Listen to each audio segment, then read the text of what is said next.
ప్రకాశం జిల్లా ఎర్రగొండపాలెంలోని గిరిజన సంక్షేమ గురుకుల విశ్వవిద్యాలయంలో 9వ తరగతి విద్యార్థులతో వంట పని చేయించిన సంఘటన జరిగింది.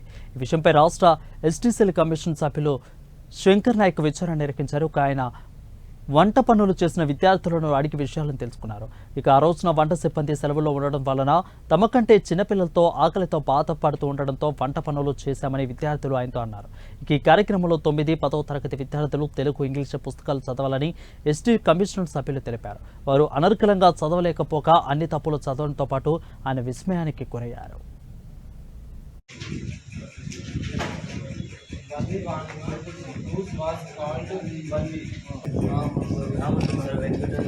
వెంకటరాముడిని ఉండటం చాలా అది అడవిలో నివాసంగా పాలించిన ఆయనని సీతారాములకి సిద్ధులయ్యారు రాగనుకున్నాడు.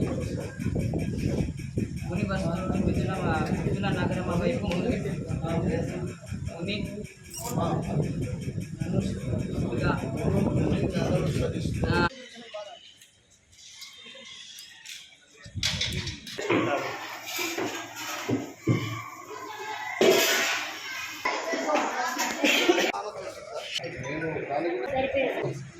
టెన్త్ క్లాస్ అయిన తర్వాత ఈ సమాజానికి వాడే ఉపయోగపడతాడు అని నేను అనుకోలేకపోతున్నాడే.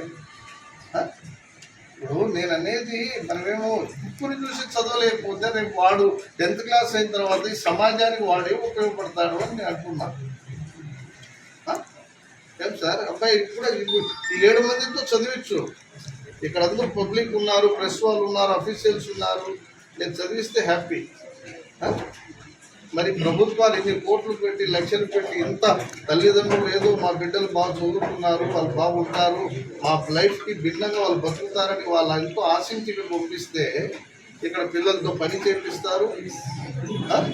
ఇక్కడ రకరకాల ఓకే అది పక్కన పెడదాం. కనీసం చదువున్న పిల్లలు చదువు కనీసం తెలుగు, ఇంగ్లీష్ చదవలేకపోతే ఎందుకు ఇవన్నీ?